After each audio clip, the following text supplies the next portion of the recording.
Hi, Peter here again from True North Marine and the Maritime Tutor, and we're on our second video of navigation lights, the second of a three-part series. So navigation lights are an essential area of knowledge for preventing collisions, understanding the movement and direction of vessels as we see them at night, and understanding what to do when each vessel is crossing another's path. Remember, navigation lights can be seen from dead ahead, or it could be the port side, it could be the starboard side, could even be from astern. So this is a test your knowledge exercise of navigation lights, and this is video 2 of a three-part series. Here's the categories on the screen. Now we're only going to show the lights. I will, though, in this video give you an explanation of each light as it comes up. Now this is where we got that feedback from people asking for it to be done in this sort of situation. So previously we looked at it from a revision point of view where we just showed you the light and then you would have written down your answers as each slide came up, and then you would have checked your answers at the last slide or the last 3 or 4 slides. But in this one we're doing it more from a learning perspective where you may not be familiar with the light, so I'll give some explanation as we go through. Anyway, let's move on, and good luck. So here we have a power-driven vessel showing a masthead light and side lights, single masthead light. So it's a power-driven vessel in slide number 1. That vessel is under 50 meters in length.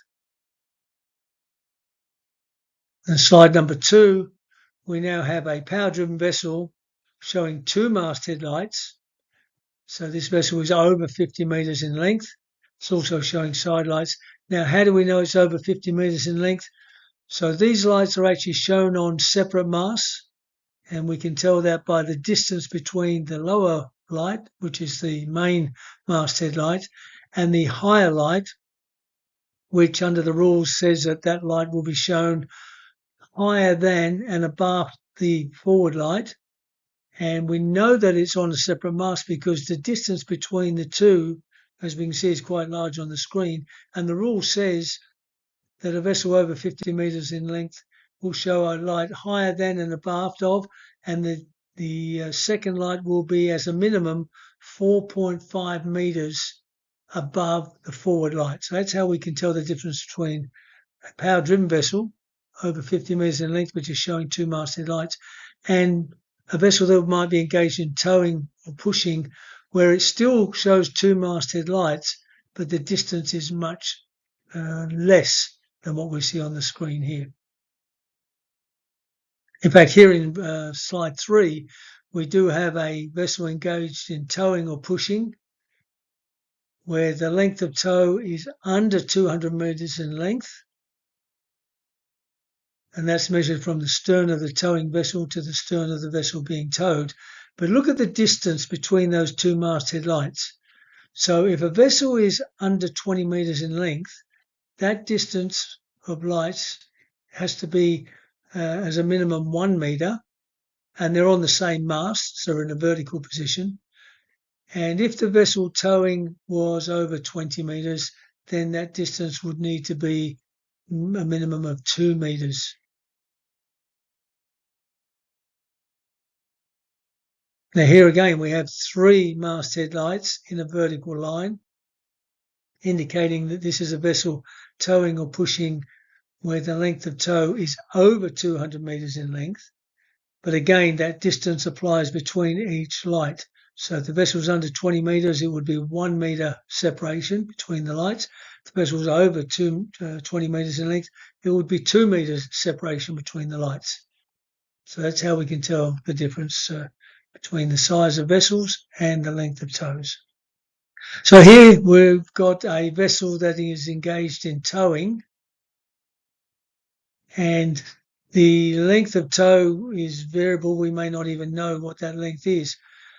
But what we're seeing here is the lights of the vessel that is actually engaged in towing. The white light is the stern light, and the yellow light indicates the towing light. Now, what's not shown, of course, is the actual vessel being towed. And we would see a white light indicating the stern of that vessel as well. But this is the vessel that's actually towing, displaying these lights. Going on to slide number 6.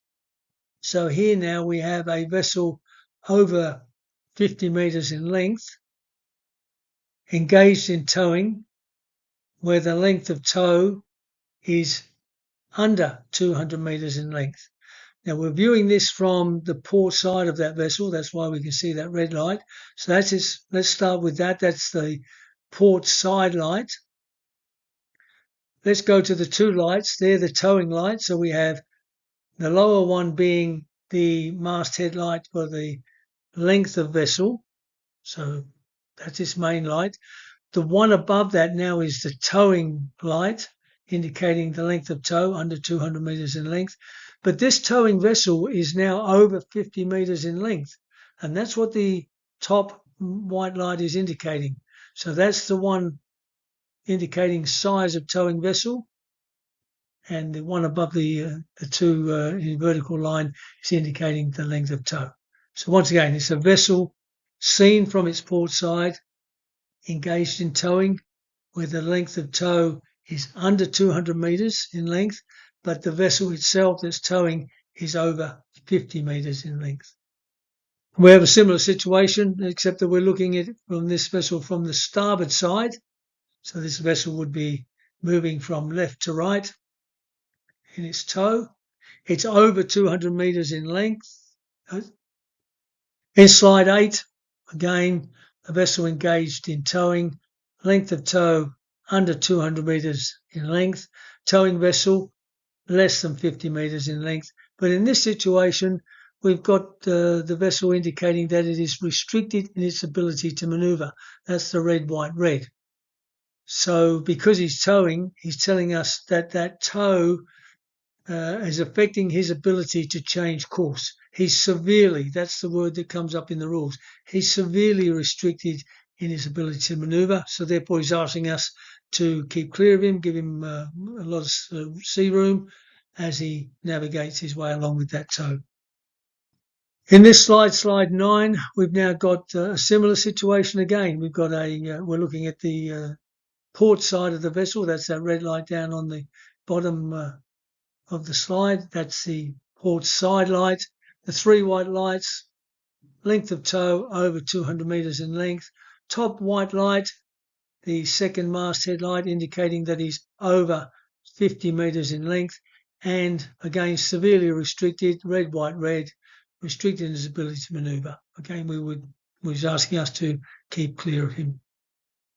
Now, this is just a regular power-driven vessel because that white light at the bottom is a stern light, but he's restricted in his ability to manoeuvre by the nature of his work. So it doesn't indicate that he's towing because there's no yellow light. We don't actually know the size of the vessel until we move further ahead and get into that overtaking mode. But regardless, we're overtaking anyway. We can just see that stern light. The fact that he's restricting the ability to manoeuvre is not carrying a great deal of weight because we would need to keep clear of him anyway for overtaking. But we will give him extra sea room because of his nature of his work. He's restricting his ability to manoeuvre. So in slide number 11, we have a vessel that is telling us that he's moving through the water. That's the port light. So our indication is moving from right to left. But he has some exceptional circumstance on board where he's unable to comply with the rules. Now, that movement through the water could be from momentum. Maybe he's just suffering some steering problem or engine problem, but he still has momentum through the water. But he's got those two red lights up. He's taken his masthead light out of the equation, put those two red lights up, and he's asking us to give him a lot of sea room because of his situation. So in slide 12, we now have a power-driven vessel that is over 50 metres in length. So there we've got our port and starboard side lights at the bottom. We've got our two masthead lights with a large gap between those lights. So remember the rule says there has to be at least 4.5 metres vertical difference between the lights. So that's giving us an indication that he's a power-driven vessel over 50 metres in length. But he's got three lights in a vertical line. And these lights are now indicating that he is constrained by his draft. So he's got a limitation on perhaps the width of a channel or the depth of water available underneath, and therefore he has limited room to deviate from his course. So again, from our perspective, we would give him a wide berth, give him plenty of sea room. As you can see, we're meeting this vessel head on. So our main alteration of course would be a bold alteration. It's clearly visible to him going to starboard and showing him our red light and passing port to port, but giving him a wide berth. In slide 13, now we have a power-driven vessel. That's the masthead light, the white light, side lights, power-driven vessel under 50 metres in length, but is engaged in mine clearance, and that's the green lights that are being displayed there. So he's asking us to keep a distance of at least 1,000 metres away from him ahead and 500 metres either side as he performs this task of mine clearance. Not obviously a situation we would see very often, but as mariners, we need to be able to interpret these lights when or where they may be seen. So these are lights of a vessel engaged in mine clearance. So in slide 14, we now have a vessel engaged in fishing. So the red over white lights and the side lights. So he's actually engaged in fishing head-on position. So we would move away from him. Preferred alteration, of course, if I've got sea room, would be to go to starboard and showing my red light and passing port to port. But he's engaged in fishing at the moment. The fishing activity is fairly close to him, because if he was engaged in a fishing activity where he had gear extending more than 150 metres into the seaway, he would show me an additional white light in the direction of his gear, but I don't see that in this slide. So I'm just going to move out of his way and let him continue on his fishing activity. So now we have a similar situation to 14. This is in slide 15. Side lights, I can see. The red over white is a vessel engaged in fishing, but he's now telling me that he's actually hauling his nets.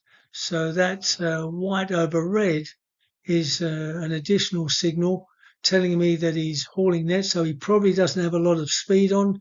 He's probably just got enough speed to maintain steerage or headway while he hauls in his net. So I'm interpreting that signal. I'm going to give him a wide berth. As you can see, we're in a head-on position again. So my preferred alteration, of course, if I've got sea room, is to go to starboard, showing my red, passing port to port as I pass this vessel. And a vessel engaged in fishing and hauling nets. In slide 16, now I've got a green over white with side lights, another head-on position, but this is a vessel engaged in trawling. So in trawling, the method of trawling is where they tow those nets almost directly behind, so almost know where his equipment is. So I'll give him a wide berth, go to starboard, pass him port to port if I've got plenty of sea room, and allow him to continue on with that task of hauling those nets in. But a vessel this time engaged in trawling. I'm looking at a side profile now of a vessel that's engaged in trawling. So I've got the green over white, got the green side light. So he would be, profile would be going from left to right on the screen.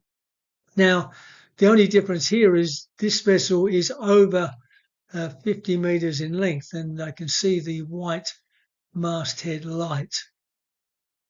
So it's a larger vessel that's engaged in trawling. And of course, if I'm looking at that side profile where I can see his starboard light and he's moving from left to right, then I know that his gear is going to be behind that green light, behind the vessel. So in this situation, I would give him a much wider berth. He wouldn't be moving very fast if he's trawling. So if I've got sea room, I could actually pass ahead of him and go to starboard and give him a wide berth there. If I've got plenty of room behind him, I could also pass and go behind the vessel. What I can consider is rule 5, which is maintaining a proper lookout And lookout says that I can maintain a lookout by sight and hearing and all available means. So all available means where I could use my VHF marine radio. I could contact him on the radio, have a discussion with him, and ask him where he would prefer me to pass him. That could clear up some any discrepancies in understanding the situation.